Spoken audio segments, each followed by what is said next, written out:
What's up guys, how's everybody doing today? Welcome back to the channel. Today I'm going to be talking to you about 5 things I love about the Kawasaki Z125.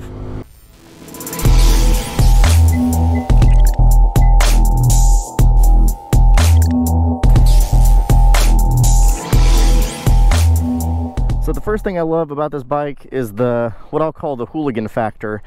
And the Hooligan Factor is being able to take this bike in places where others may frown upon it. So, like I'll show you, hopping on curbs and things, and, getting places, on little trails where people may frown upon that sort of thing.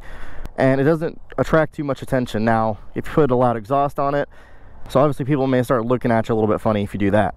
The second thing I love about this bike is the ergonomics. So as you saw me riding, it's got a very comfortable seating stance.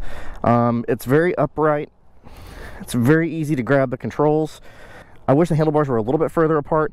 I know you can get some aftermarket bars, but it's very easy. You can very easily flat foot this motorcycle. If you're, I would say, a 26-inch inseam could very easily flat foot this bike. My wife is 5'4", and she can easily ride this bike, so the ergonomics are very, very nice. You don't have to lean that far forward. You sit back pretty far. It does have a little bit of a forward canter, but not bad at all, so it's still very, very easy to ride. And it doesn't have too much dive. I weigh about 190 pounds, and so when I really get on the front brake hard, you can see some dipping in the front and the suspension, but overall, it's a very soft, supple ride. The next thing I love about this bike is the seat. As you can see here, it's got a very supple seat.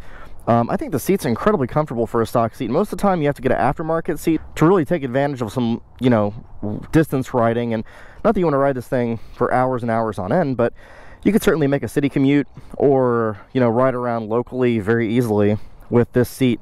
It's incredibly comfortable for what it is. The fourth thing I like about this bike is the design. I think it's a very good looking bike, just kind of taking a step back and looking at it holistically. I think it's very clean looking. I love the Z lineup, from the Z125 to the Z650 to the Z900. I think the design of this bike, they did a really, really great job, especially for a mini bike. Compared to the Grom, particularly the new Grom, the 2021, I think the Z125 really takes the cake in terms of just overall design aesthetic. Now, the headlight, on the other hand, I think the Grom actually takes the cake on the headlight.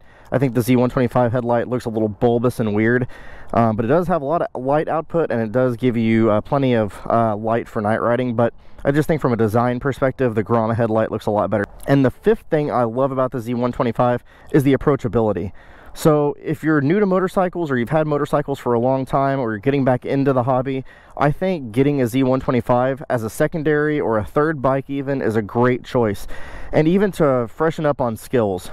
Now for a new rider, a brand new rider, I don't know if a Grom or a Z125 is the absolute best, and I'll talk about that and the things I don't like about this in the next video. But I think overall, it's a very approachable motorcycle. Anybody can see this and go, you know what, I can ride something like that. It doesn't go too fast, and I consider the mini bikes, the 125 series, the Grom. I know there's a Honda moped looking bike. I'll put a picture of that here. That's 125 also. But the Z125 is a very approachable motorcycle for anybody. New rider, tenured rider. It's a very easy, approachable motorcycle. So thanks for watching the top 5 things I love about the Kawasaki Z125. If you haven't, please hit that like button, subscribe to the channel, it's free, and hit that bell to get notified when more videos come out. Thanks for watching, guys, and we will see you in the next video. Later.